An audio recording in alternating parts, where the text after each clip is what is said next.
Stage మీద డాన్సులు చేసుడంటే మన హీరోలేందో సినతనం అనుకుంటారు. గట్ల చేస్తే అలా పేర్లు ఖరాబ్ అవుతాయి అనుకుంటారు. అయితే బాలీవుడ్ సూపర్ హీరోసే గిస్వంటి డాన్సులు చేస్తుంటే మనం ఎందుకు చేయకూడదు అని మన యంగ్ హీరోలు బి వాళ్ళ రూట్లనే పోతున్నారు.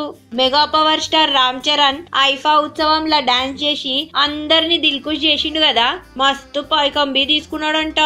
ఇప్పుడు ఇంకోసారి మన చెర్రీ స్టేజ్ మీద తన డాన్స్ టాలెంట్ ని చూపించేందుకు రెడీ అవుతున్నాడు. కానీగా ప్రోగ్రామ్ ఇండియాలో జరగట్లే, అమెరికాలో జరుగుతుంది. ఈ ప్రోగ్రామ్ కి మన చెర్రీ అస్సలు పైకం తీసుకోవట్లేదంట, ముఫ్తులా చేస్తున్నాడంట. ఈ ప్రోగ్రామ్ ఒక మంచి పని కోసం చేస్తున్నాడు. ఉగ్రవాదుల దాడులలో నష్టపోయిన కుటుంబాలను ఆదుకునేందుకు చేస్తున్నాడంట.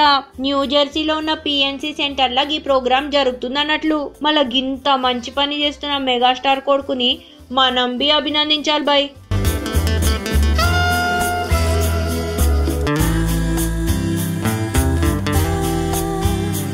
సినిమాకి ఇంకా పేరు పెట్టలే, కానీ ఈ సినిమా మస్తు హై బడ్జెట్ లో తీస్తారంట. ప్రొడ్యూసర్ ఏమో సూర్య దేవర రాధాకృష్ణ, మ్యూజిక్ డైరెక్టర్ ఏమో దేవి